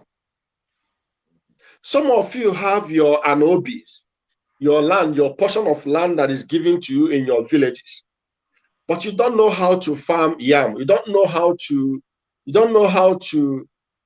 cultivate plantain or banana or even cocoyam or anything. You don't know anything about farming, but you eat.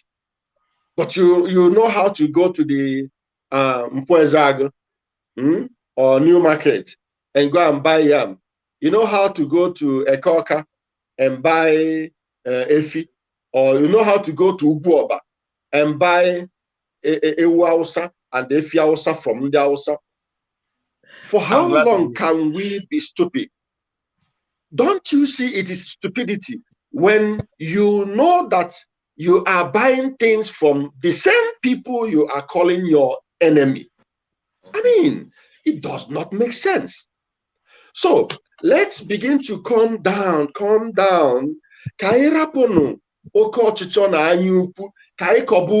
Let's begin to cultivate our farmlands and begin to produce what we eat, simultaneously educating ourselves, going to school.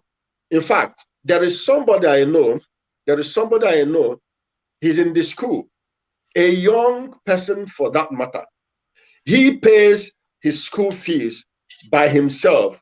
He was telling me this year in Enugu, February, that he knows how to cultivate pepper, this red pepper, and that he has his farm. He cultivates peppers and other things, and when it is time for harvest, he harvests a lot that he would have like 15 bags, big bags of pepper. He loads them in transport, and go to Bayelsa and sell. He said that each bag of pepper is about about 12,000 or 16,000, and then times how many bags that he is able to harvest. So, and I was so happy, and I gave him thumb up. He's the one paying for his own school fees, and he has a farm. So why can't our young people look down? Everybody wants to go and boutique. Even the boy in the secondary school wants to go and boutique. And if he cannot boutique somewhere, if My somebody brother, tell him, come. Please, my brother, Huh? you have 4 minutes left, and use it as your closing statement. Then after that, we'll go to Fzipa and Chuku. Give him 10 minutes to wrap it up. Then we'll go to our sister, maybe 5-7 minutes to wrap it up. Then we go to our sister before we draw it to a close. We are nearing the second hour now. Go. Okay. So as much as we need to begin to learn how to hold our political people accountable for all the, because there are allocations that is accrued to every state, every local government. As much as we need to learn how to hold these guys responsible, we ourselves should begin to come back to our place and begin to look down to our lands and begin to learn how to do things for ourselves. You understand? We must not be waiting for government to feed us. We must not be waiting for government to do this. So if they are not doing what they should do, as much as we are going after them to checkmate them, we need to learn how to, produce what you eat. Produce the food you eat, produce this and produce that, and then begin to put your mind in something, and then begin to develop something. And that's how a nation grows. That's how people grow. Some of us who are abroad begin to think of how to come back to your village, your town, and begin to help in developing your town. Government only cannot do everything for you. It is people. In fact, government cannot create jobs for you. It is people who should create jobs.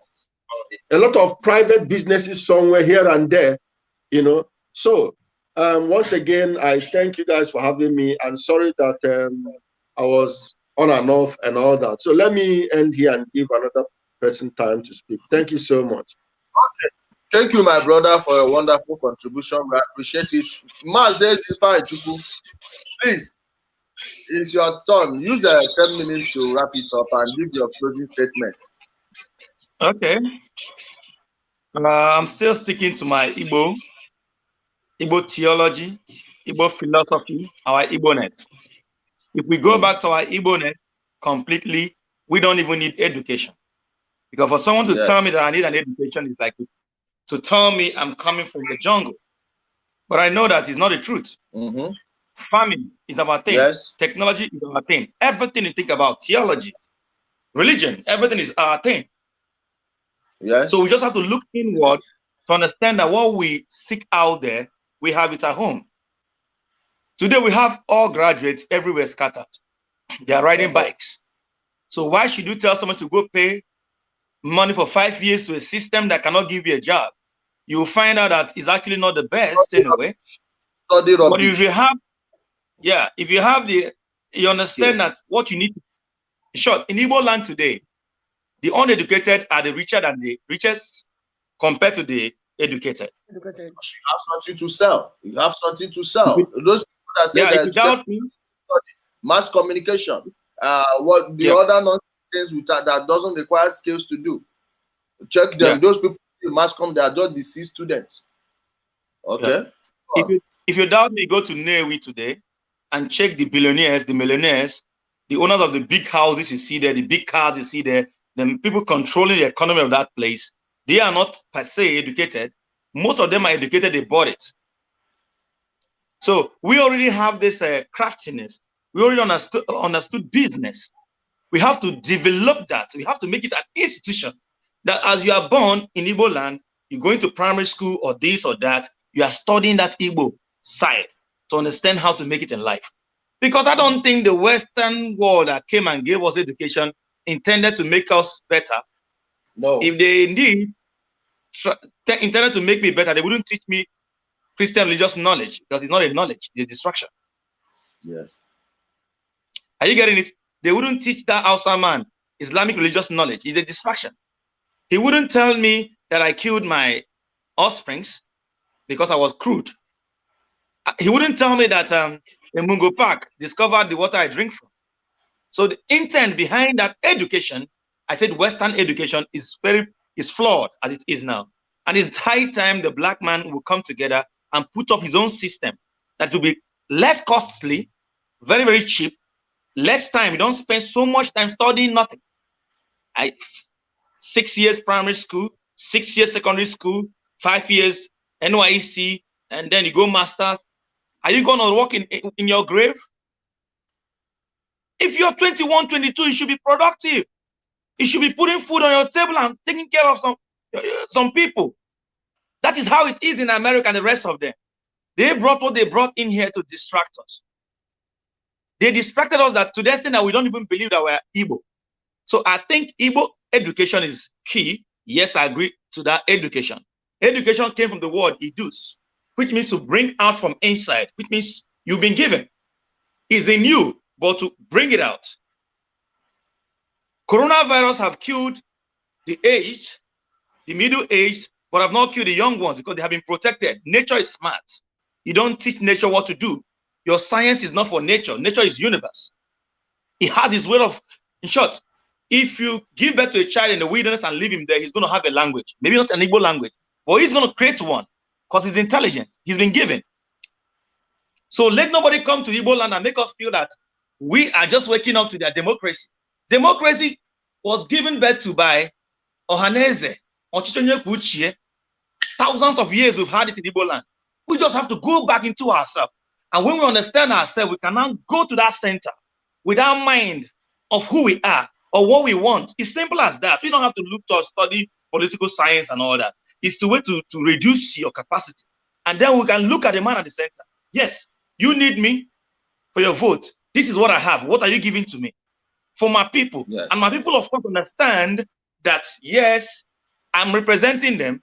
They watch me do it. And I do it as simple as that.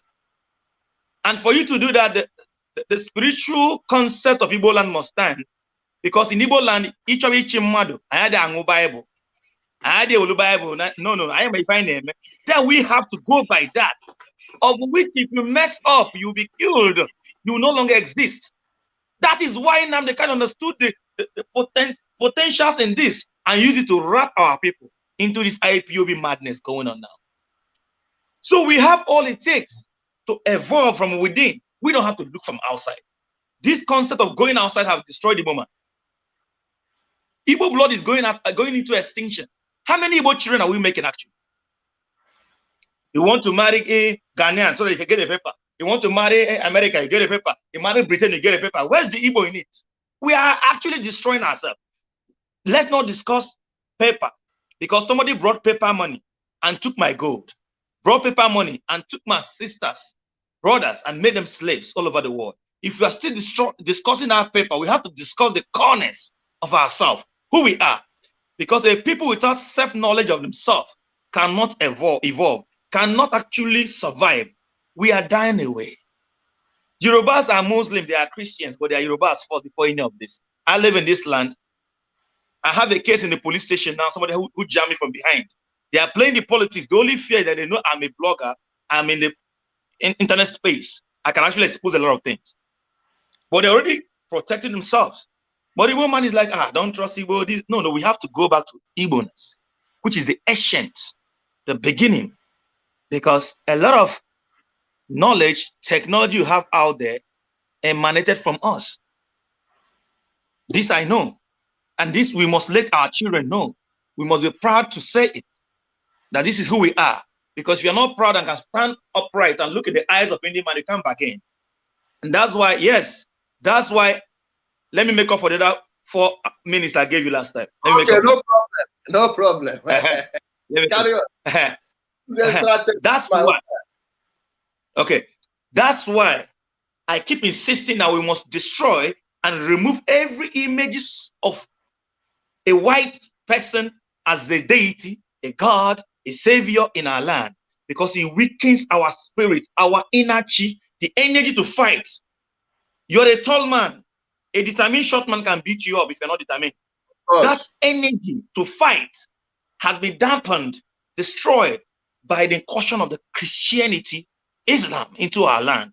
And only until we understand this, we are walking in their vineyard, in their field, how they want us to be. Political correctness. You speak what I'm speaking now, your 2 accounts will be blocked in a day. The way mine was blocked. Thank you. Immediately. Thank you very much. Thank you, my brother and my sister. Please use 10 minutes and wrap it up, or 5 minutes anyway. Let me use the other 5 because we are approaching at the first hour and 56 minutes. Please use 5 minutes and wrap up every other thing you said and then another thing you want to add. Okay. To continue on what I said, or to wrap it up, in speaking one voice, we have to learn to speak among us, call out evil doers. If somebody is doing evil, even if the person is from Igbo land, call it out. Just like Mazi and Udogo has greatly said, I am so much a believer of the Igbo land. I love Igbo land so much. And we are rich people. We have so much. The only thing that makes me so happy about Igbo land is a place you will eat mango and drop it on the floor and it just grows. A place you will eat peanut and drop it on, it just grows on its own. You don't need to do anything. And we bought into fertilizer, we bought into chemicals, destroying our own land. It's such a rich land. It's such a rich land. And so that makes me cry. And our great farmer has said, go back to farming. In as much as, yes, we have to hold our, our leaders accountable. We have to, on our own, while working to have one voice to fight them, we have to go back to farming. We have to appreciate what we have. We have good land, very fertile land. The second guy that published one of my books, Father Fenton, Father Patrick, most Irish people will know him. He was a great, Irish, I forgot what they call him, but he was a great man, one of the greatest men Irish ever produced. This man called me. He was one that encouraged me to write in Igbo language. So one of my books is published in Igbo.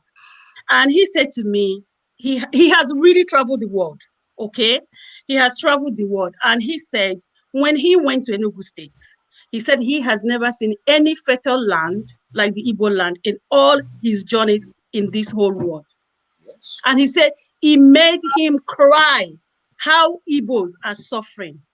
And he's the one that encouraged me. He was so delighted when he saw me that I am an Igbo and I speak Igbo. He said, please write in your language and do not throw away your language and your heritage. So I fall in love. I have always been in love with my language. I have always been in love with my heritage. It's such a fertile land and we cannot let us or people destroy it for us. And in doing that, we have to stop taking peanuts from the politicians. Next political time is coming and people are campaigning. Please stop taking peanuts. I know when people say, they say because you're abroad. We are abroad, we don't have money abroad as well. We can as well take peanuts from your governors if you don't know. Because I'm abroad, if you walk to your governor's house, they'll give us millions. But we don't care about them. We don't care about those millions and sell our conscience. So stop taking peanuts when they start campaigning for election.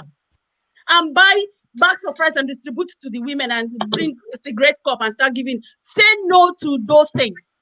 We have to stop it in Igbo land. Don't be taking all those gifts and presents that our leaders are giving to you. You can survive. Igbo place is a place where people can, so even without light, we can survive in Igbo land. Because we have natural sunshine, we have a very fertile ground. Igbo land is a place you can sell akara. I keep saying it, and you survive. Because we have not just fertile land, we have the man. What do you call it? Manpower, no. Man capital. Human capital, is it? We have human capital. So I am one of the people that do not advocate, like you said, Western education in our place. We can educate ourselves in our own way. We don't need, we don't need anybody come and tell us to deal with too much giving birth of children. We have the population. We can use it as a good thing. I tell people, I said, you have the population. If you call youth meeting, the hall will full. Use it to your own good. Use it and come together and storm brain. Use it and go to farm and, see what you can get instead of taking peanuts from people who will end up using it to enslave you. Thank you, my sister. Please, we have a WhatsApp group. If you want to be part of this, we want to hear from you. We want to know what you want to say. Join the WhatsApp group. Text your number on this page's messenger, and I can add you to the WhatsApp group or even to the messenger. Drop, anything you want to say. We really want the youth. We want to hear from you. We want to know what you want to say and what you want to do. Thank you. Thank you, my sister. Let me bring in our brother. It's like he has something else. She energized something in me. You see, fertilizer. Fertilizer was organized to kill your land, to make you dependent on them. Yes. Fertilizer, there's what's called pH level of a land, or even your body. It must be at a certain pH. Fertilizer destroys that pH and makes that land either acidic or basic. That means that land will continue to kill the crop in it until you bring that fertilizer to balance it. Are you getting me? So each time you put a fertilizer on your land, you need a fertilizer next year to grow food on that land, or that land is barren and you may have to leave it fallow for about 4 years for it to regain its self. You see why Nibo Omenani. I am understand it. The same thing goes to your body. You eating GMO food and GMO this, GMO that. You are destroying the pH level of your body and it becomes so unbalanced. High blood pressure, low blood pressure, high sugar, low sugar, because your body cannot keep an equilibrium. My brother, don't forget what you are. Don't forget what you're saying. Let me drop something before you go. Let me tell you, our people, you can never cheat nature. Our land, whether you want to believe it or not, there are rules governing our land. If you like, you take it. If you like, don't. Now, our people, because we've defied the land and we believe that we are smarter than nature, than for itself, the land you step on. A land that has been there for millions of years before someone like you was ever conceived. Now you think by defiling the land, you will use the fertilizer to cover up so people wouldn't notice what's going on. Now, not just your fertilizer, your rivers are gone. Where are your rivers? Did they build any dam that turned the rivers away? No, you violated the land. So you think you can use fertilizer? No problem. You get when you put it this year, next year, how far? And at a time, you just kill the land. My brother, Ezify, please jump in. That was what I wanted to drop. Okay, let me end it now. So, my brothers and sisters, engineer so Igbo kitabro na mamara asu Igbo. Come on, namu am na Igbo landlocked politics. I'm not even know why. I understand the word politics. So we must carry every black man along. Whatever we are saying here must be replicated in Yoruba land, Hausa land, Akan land, all over the world, because I know the people against us. So this platform we created now is to begin to bring our people to balance. It's not good for you. A lot of lies have been put into your minds. We may need to drop it down and we'll build up as a people. We can't survive. Onye na chi, onye kwe chi ekwe, ofune na mobro ofu Chineke. Ibu chi, abum chi, iwote chi nke gi, onye nke awota, anyị wote chi nke anyị, oburu gini chi nke dị ukwu, by dị mma, because we are at higher frequency and vibration. Thank you, my people. Thank you. You can hate me, but don't hate the message I bring. Thank you. Thank you. My sister Jane, you can wave our people goodbye. I don't know if you have any other. Please repeat that thing you said again, and please tell us the names of your books. So if our people want to check them out, let them know where they can go and get them. Please, the floor is yours. All right. Okay. Yeah. Okay. Thanks. Especially maybe the one I wrote in Igbo. What is it called? A triad book of poetry and stories. Sorry, you just caught me unawares. And then I have Halo Hello Life Poetry. Oh, Jesus, sorry. Hello Life Book of Poetry. And then I have A Woman.